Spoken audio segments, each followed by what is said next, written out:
कृष्ण वंदे जगद्गुरुम्। 18वां अध्याय का 51वां और 52वां श्लोक।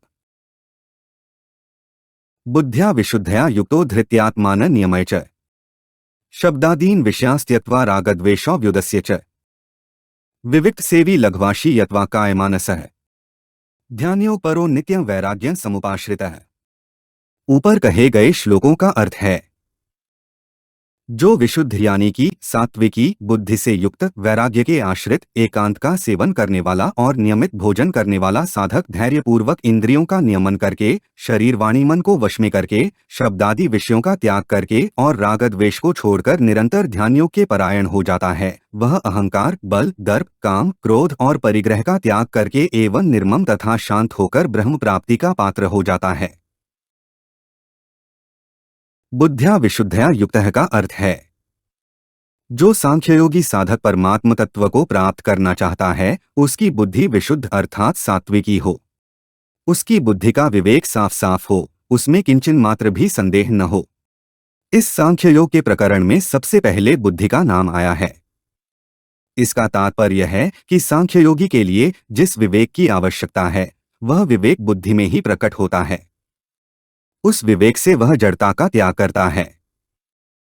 वैराग्य समुपाश्रितः का अर्थ है, जैसे संसारी लोग रागपूर्वक वस्तु व्यक्ति आदि के आश्रित रहते हैं, उनको अपना आश्रय सहारा मानते हैं, ऐसे ही सांख्ययोग का साधक वैराग्य के आश्रित रहता है, अर्थात जन समुदाय स्थान आदि से उसकी स्वाभाविक ही निर्लिप्तता बनी रहती है।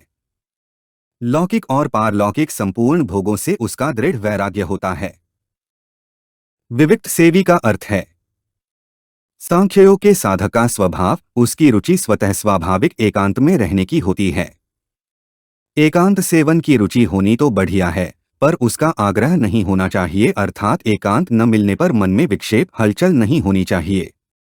आग्रह न होने से रुचि होने पर भी एकांत न मिले, प्रत्युत समुदाय मिले, खूब हल्ला गुल्ला हो तो भी साधक उकताएगा नहीं, अर्थात सिद्धि सिद्धि में सम रहेगा। परंतु आग्रह होगा तो वह उकता जाएगा, उससे समुदाय सहा नहीं जाएगा।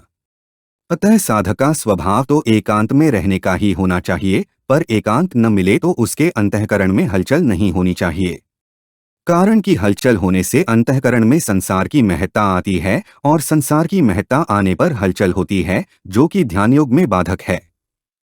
एकांत में रहने से साधन अधिक होगा, मन भगवान में अच्छी तरह लगेगा, अंतःकरण निर्मल बनेगा। इन बातों को लेकर मन में जो प्रसन्नता होती है वह साधन में सहायक होती है।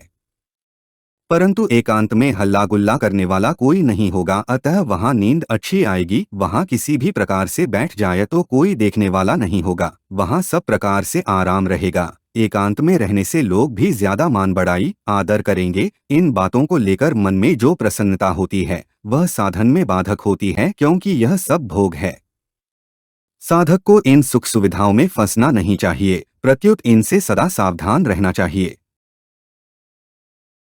लघ्वाशी का अर्थ है, साधक का स्वभाव स्वल्प अर्थात नियमित और सात्विक भोजन करने का हो। भोजन के विषय में हित मित और मेध्य ये तीन बातें बताई गई हैं। हित का तात्पर्य है भोजन शरीर के अनुकूल हो।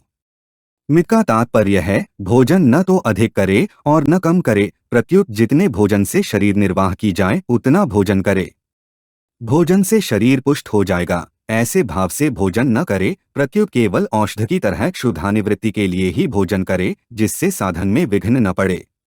मेध्य का तात्पर्य है भोजन पवित्र हो।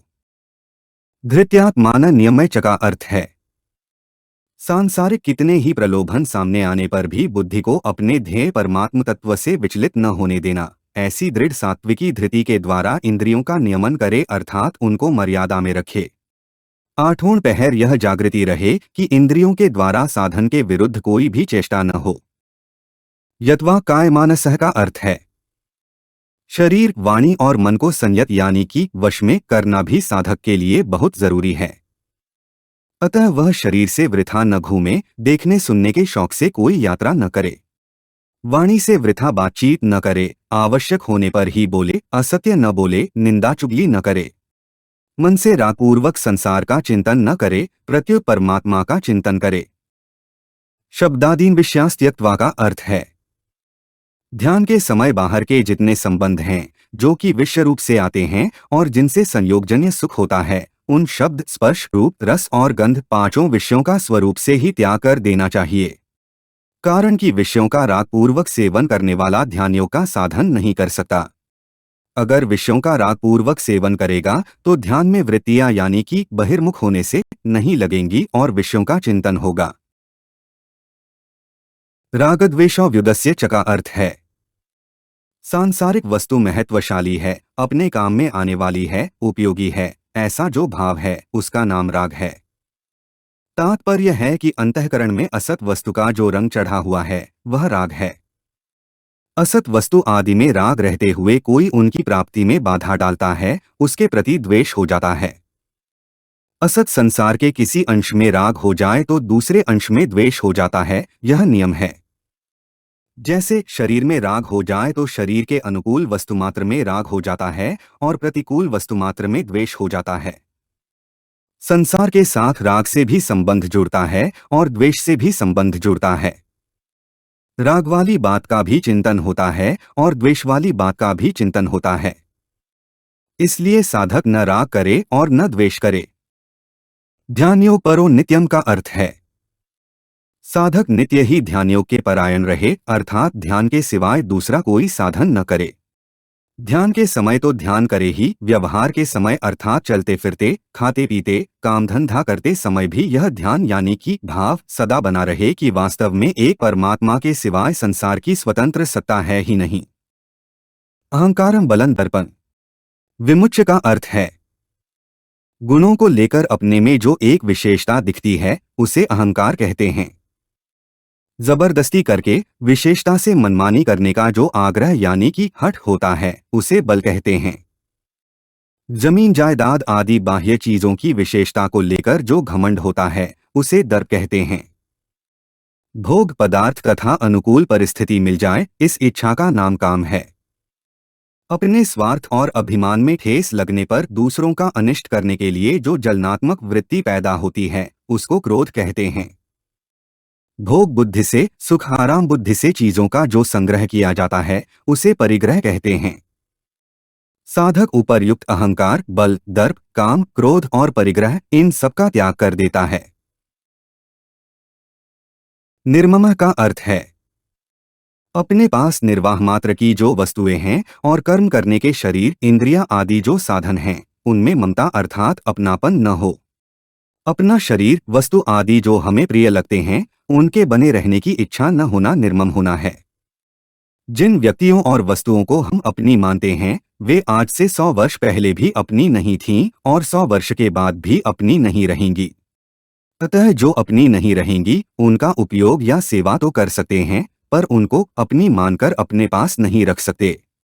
अगर उनको अपने पास नहीं रख सकते तो वे अपने नहीं हैं ऐसा मानने में क्या बाधा है, उनको अपनी न मानने से अधिक निर्मम हो जाता है। शांतः का अर्थ है असत संसार के साथ संबंध रखने से ही अंतःकरण में अशांति, हलचल आदि पैदा होते हैं। जड़ता से सर्वथा संबंध विच्छेद होने पर अशांति कभी पास में आती ही नहीं।